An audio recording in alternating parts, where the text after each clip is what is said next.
Hi, Patrick. Welcome to the Future PropTech podcast, where we explore the intersection of real estate, technology, and innovation that are shaping the cities of tomorrow. So, today, for our inaugural podcast, we are joined by Mr. Patrick Nessenthaler. He's a leader who is you know, who's deeply involved in advancing the built environment, innovation, and of course the academia. So I'll tell you about Patrick. Patrick is a professor of real estate finance and real estate program director at the University of Louisville College of Business. Hi, Patrick. Great to have you on the show. Thanks for having me, Mir. Good to see you again.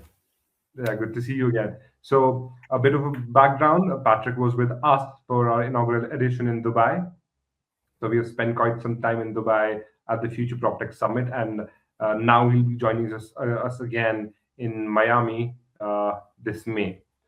So Patrick, getting right to it. So my first question to you is, where do you think the real estate and PropTech stand today in terms of the real impact versus the hype?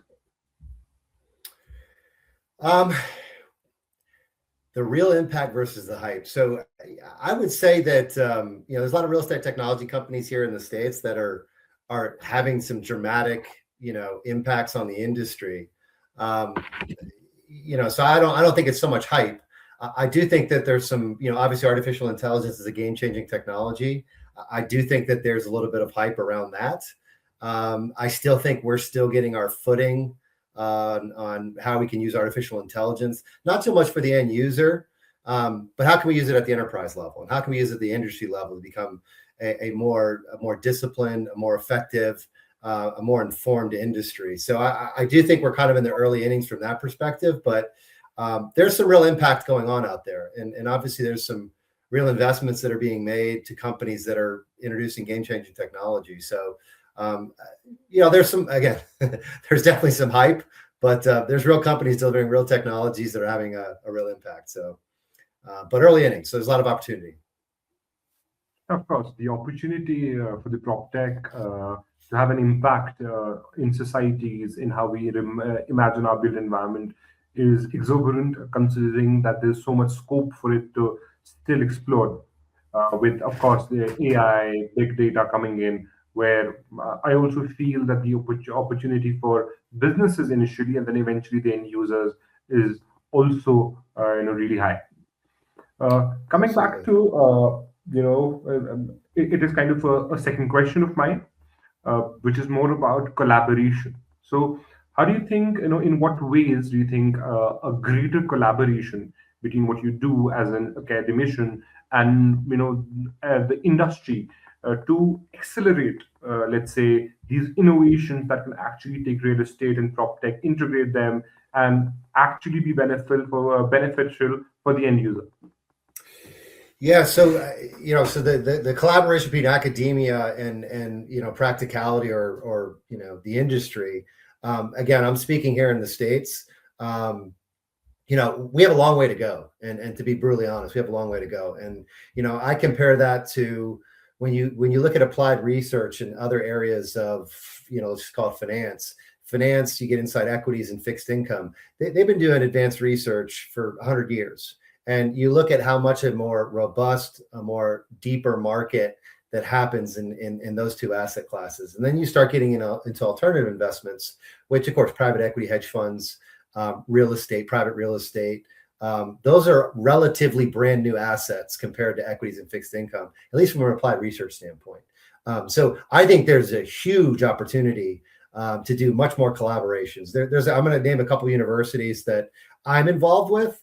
And of course, I have a tech startup that, I do, I wouldn't say on the side. I mean, Crinetics is, we are doing some interesting partnerships with Johns Hopkins University, UNC Chapel Hill. And we're also partnering up with a lot of different organizations and associations across the ecosystem. And I'll point out one of those groups because they're very, they're a catalyst for kind of breaking down this barrier of no collaboration, right? And it's a group called Real Estate Research Institute. A friend of mine is Jim Costello. He's the chief economist at MSCI. He's taking over to be the president. And we've talked at length about how can we create more opportunities for academia to curate applied research that turns into practical applications that changes the industry. We need that in a dramatic way. And I'd say we talked about those asset classes. Let's talk about another industry where applied research is absolutely crucial. And in the story of Crinetics, I mean, we were born out of applied research at an academic institution, and we're very, very rare from that perspective in the real estate environment. But where we got our counsel was actually through biopharmaceuticals. And in the States, I mean, biopharmaceuticals, I mean, where you're discovering new compounds, new ways to improve healthcare, et cetera, is a lot of it's happening at academic hospitals, right? And you need research labs. Yeah, you need places that incubate new ideas. How do you take those new ideas? How do you turn them into science? And how does that science change the industry in a positive, negative way, right? Obviously positive, right? I'd say some of the things that we're looking to do at Johns Hopkins. I won't name who some of the data partners that we're bringing to the table, but the focus is on if you get into property insurance, right? So insurance is becoming, due to climate change, insurance is changing in a very dramatic way, in a negative way. It's becoming a crisis, right? And how do we curate that? How do we get in front of that crisis? Well, we want to do some applied research that at least quantifies what that impact's going to be. And then think of different ways, different tools, different mechanisms on how we can reel this in, because it's having a dramatic impact on the industry. But my point, though, is we're starting in the applied research realm. We're bringing on a couple strong data partners that are in the industry, both domestically in the States as well as internationally. And we're thinking of new ideas. We're thinking of new science. And we hope that new science becomes practical application that makes the industry better.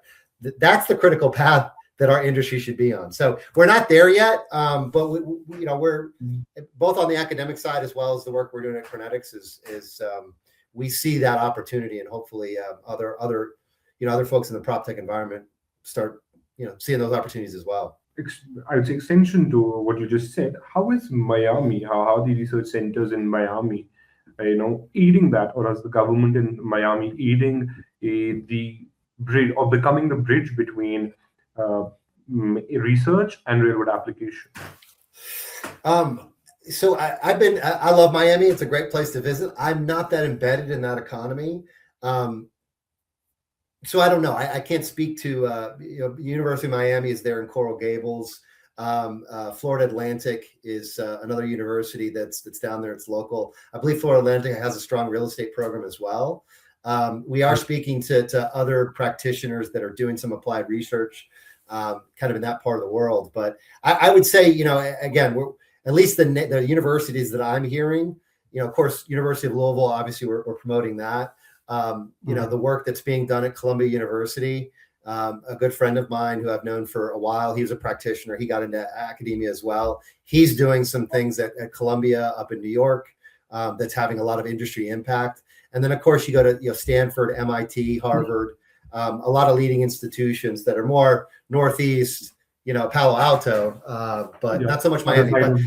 But Miami's it's a strong hub of talent. It's a strong hub of industry. I'd say a lot of net immigration happened after COVID. A lot of that New York talent migrated its way down to Miami. Yeah. So it's a booming market, right? So you got a lot of smart people that are doing some interesting things. And I think it's a good ecosystem, a good hub to start creating some changes, some impact, right? Of course, and I think that is where the opportunity is as well. When a place attracts talent, that is where the opportunities do arise as well. Now, other side of the opportunities, what do you think are the barriers that you would say that are preventing, let's say, academic institutions, research, to work together effectively to overcome the challenges that possibly are between where the technologies right now are and how they're marketable, let's say 5 years down the line?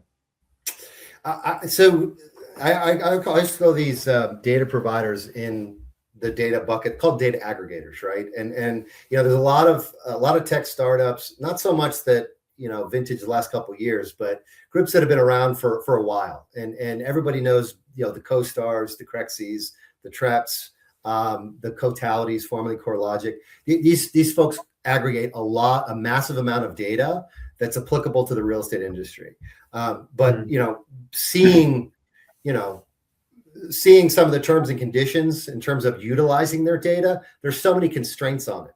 And I, at least some of the work that we've done in applied research, some of the work that we're doing at Crinetics, we see a lot of the value, not just in the individual data points, it's how we use that data in a workflow. How do we use that data to apply it to different types of applications? And it's, the data is definitely good solid data is definitely at the core, but it's not the value creation. My point though is getting back to the barriers. I think there needs to be, they've created this moat to where we contain the data, we control the rights to the data. You can't really do any derivative works on the data. So how do you pull out any kind of science out of that, right? So I think we need more of those data aggregators, and they're out there. We have great relationships at Cotality. They're open-minded about going out there and doing applied research, going out there and forming relationships with academia. I think more groups need to kind of fall within that. So there's a little bit of a culture change that needs to happen.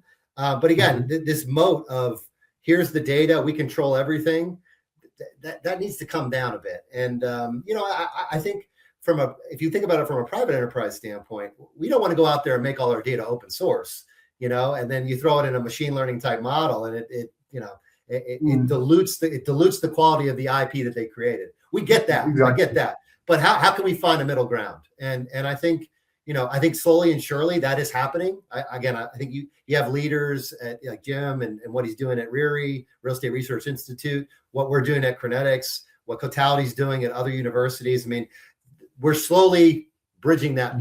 So we're getting there. There's this saying that data is the new oil, the black gold. So I think of course, there's so much you can do with when you have the right set of data, irrespective of which industry, and behaviors, patterns that help us, probably create personalized solutions. Because what in my opinion, what might work in Miami may not work in a place like London, a beautiful city, but the cultural differences, the business perspectives sometimes are so different that what might work in, let's say, Miami or New York might not in London. So having access to that data, of course, like you mentioned, is an essential step in delivering the right services, more personalized benefits to businesses, and then eventually the end users as well. 100%. And you mentioned data for sure, but now with artificial intelligence is a game changer. I think it's a function of power, right? You need power and we'll get into AI here in a little bit, but you need the right power, the right computing power to process that amount of data. So it's power, and then it's data. That's how I see it. And what I experienced in Dubai, that was my first experience in the UAE and that part of the world. You guys are doing the right things. Is we got to control power, and then I think the next thing you guys need to tackle, and we want to do more work over in that part of the world. It's about the data, and I think that's kind of the next step. But I think it's vice versa in the States. We have all the data, we're running out of power quickly, right? And there is so much interdependence on energy. 100%. Like you said, power and data. We need energy for that data, and we need data for that energy. And it's like the dependency is very high. Take one out of the equation, the other falls flat. 100%. So adding to that, would you think that one major prediction, one major breakthrough that you think will redefine PropTech over the next decade? Yeah, I hate to be self-serving, but I'm going to be self-serving, and I'll speak in general about just predictive intelligence, and I'll speak to we kind of pitch the work that we're doing at Crinetics 15 times a week, right? And it's obviously the new parties and things like that. But one of the things that we always pull up is a quote from Larry Fink, and it's in his kind of chairman's report in 2025. And he talked a lot about just the opaque nature of private investments. And when we think about the opaque nature, again, of course, BlackRock is the largest, asset manager. I don't know what they're up to. I don't know what they're up to now. 8 trillion, 9 trillion, right? But they're very heavily involved in alternative investments, right? And alternative investments, I think the 60-40 portfolio is dead, right? 60% stocks, 50% fixed income. I think you start introducing alternative investments, private equity, hedge funds, infrastructure, private real estate, commodities, right? You start introducing that into the 60-40 portfolio. What happens? Correlation comes down. It's a diversifier. It's a better improvement on the portfolio. But how do we get more alternative investments infused into that portfolio? And I think there's going to be tech startups that kind of attack the opaque nature of private real estate. How do we close that gap? How do we make it a more liquid asset? How do we make it a more understandable asset, right? I mean, transactions in private real estate, especially in the commercial market, I mean, the gap is 2 or 3 years, right? And we have different indices and different ways of kind of tracking that, but the smoothness of it and the reduction in risk, it's not an appropriate tracker of intrinsic value, what's happening in the market. So again, that is what we're attacking at Crinetics. That's exactly the applied research that we did. That's kind of the foundation of the company. But there's other companies out there that we hope to partner with that are doing some really interesting stuff along that similar vein. But we think we're the best at it. I also think, some of there's some folks out there that are doing, that are really attacking climate risk and looking to reduce the carbon footprint of the built environment, to save our biosphere, if we can save it. We make up a lot of CO2, and we have our built environment impacts the biosphere dramatically. How can we reduce that? So I definitely think that's a part of it as well. Climate risk it's a serious scenario. Yes, climate is, temperatures are increasing, but it's going to start impacting our food supply. It's going to start impacting our water supply. We need to get our biosphere under control. We need to get more towards a net neutrality. And I think hopefully there's some tech startups that are attacking that problem. I was in conversation with lots of startups, especially with regards to sustainability over the last couple of years across London and Europe. And I think sustainability in built environment is a very big topic, especially on the far side of the world, US, UK, eastern side of Europe as well. Maybe not so much in Asia or Middle East yet, because let's be realistic, Middle East or the GCC region has been experiencing the boom for the last 20 years. I think it's coming though. It's coming. I just, sorry to interrupt you, Mir, and I won't say who the group is, but we talked about there's a group that we were talking to, and we're looking to do some use cases in Singapore, Japan, kind of East Asia. And the gentleman that we were speaking to is interesting talking to, let's just say at Mubadala, and they're looking to do a sustainable project in Japan. So it is getting to that part of the world. So you have a capital that's coming from Abu Dhabi, and it's doing a sustainable project in Tokyo. So it's coming there. But yeah, sorry to interrupt. Yeah. So I partly agree, but of course, eventually it's a very globalized world. What happens in US does have ripples across the world, and US is a first world country. Whatever happens, whatever good happens, anywhere in the world it travels, it's a very connected society, very connected world. Businesses are dependent, the reliance on each other, trade, and then of course, like you said, the environment altogether is very much important and does travel as well. So let me wrap this up by asking you a very interesting question. They've all been interesting questions, by the way. How do you think, or how do you foresee that the emerging technologies like AI, digital twins, or robotics shape up the real estate, let's say in the US, and then we can go for the rest of the world?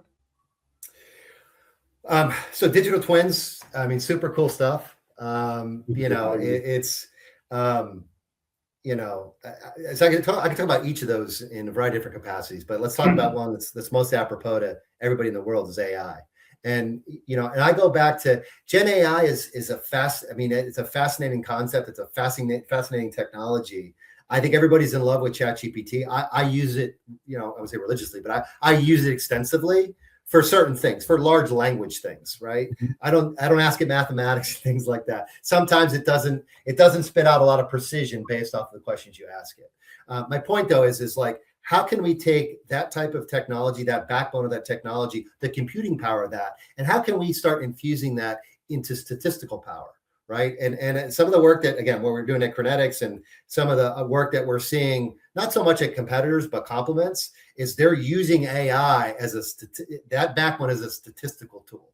And it goes back to where we are from a private investments or private asset classes, private equity, hedge funds, private real estate. The reason why we're not so much of the opaque nature is because we don't have the statistical power similar to equities and fixed incomes. How do we change that? My point though is I can't speak to those other asset classes. I can speak to private real estate. When you start looking at things that happen in the space market, where I go and do my grocery shopping, where I go get my haircuts, right?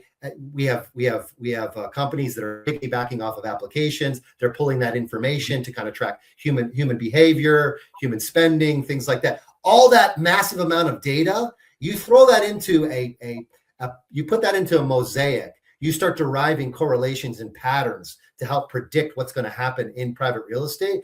Extremely powerful tool. And what you're doing is you're closing the gap between the transactions. And that's, that's the crux of the work that we're doing. But getting back to your question though, AI is just, it's definitely a game-changing technology. We see it as the most, from a statistical, using it as the backbone of a statistical tool.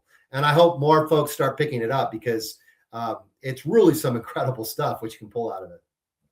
Yeah, 100%. And even if I think the whole concept of the AI revolution that we are seeing across industries, across geographies right now, it's going to have a spillover effect. Something that works for a different industry, a different problem altogether, might just become something that works absolutely perfect for a different industry. Hopefully for the PropTech, hopefully for the real estate over the next, hopefully a couple of years, not 10. Because I feel that for long, real estate has been looked at as construction, as the buildings, and as investments, as a way of diversifying profit making. But I think now it's now with how technology has evolved, how different options are available, how there's a saturation as well. Yet in economics they tell you when your product is stagnation, you need to reinvent it. And I think PropTech is that reinvention for the real estate sector. 100%. And it is prime for disruption. So it's exciting. It's an exciting time. 100%. I think I'll still have a last question to this round is, how did you find the Future PropTech Summit last October in Dubai?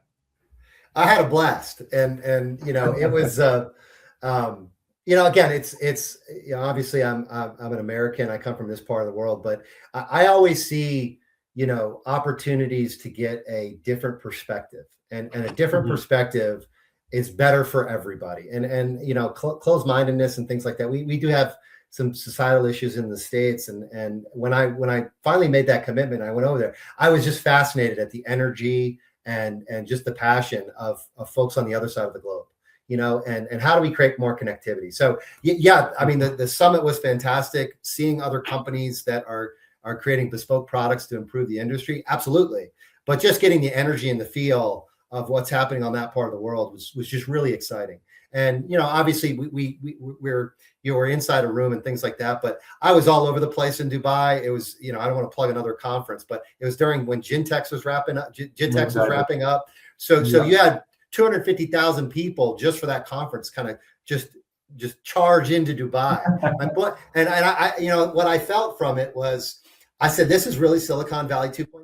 The energy and the ecosystem they're building over there is just really, really exciting. And so all those things. I can't wait to go back. 100%. We look forward to welcome you to our third edition of Future PropTech in Dubai again, maybe sometime in October, November of next year.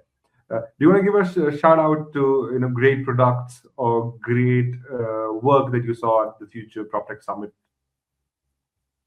Well, Crinetics also showcased over there too. So again, I'm gonna tout myself as well. But no, I think everybody did a fantastic job. And again, I shared the stage with a few different individuals. I can't think of them off the top of my head, but again, different parts of the globe sharing different perspectives. But everybody was aligned on how do we improve our industry. Our global industry, our global footprint, and that's exciting stuff. So I just, it was nice to kind of be, on that side of the world and meeting with new faces, new cultures. So bravo. Thank you. So we'll be meeting again this time at Future PropTech Miami in May, and then hopefully again for all our subsequent editions, because of course, with you, Patrick, a lot of value addition, a lot to look forward to, a lot to hear. I personally sat when you were speaking at the summit a couple of months ago, and I deeply enjoyed. I didn't have much time, but I deeply enjoyed sitting there and hearing you speak. Hopefully again, very soon, this time in Miami, your own home ground, and then you can see how we can, of course, we at Future PropTech, what we try is we bring together, I personally feel we bring together haves and have-nots. I might have 10 things, and that 2 of them might be valuable to you. You bring 100 things and 2 of them might be valuable to you, and that's how we. Thank you so much, Patrick, for sparing time for us. We look forward to having more conversations with you over the next few months, and then let you head. We'll have a great crowd this time around as well, like we had the last time. And Indeed. Looking forward to seeing you in Miami this May. Likewise, Mir. I look forward to May. Thanks for having me on the show.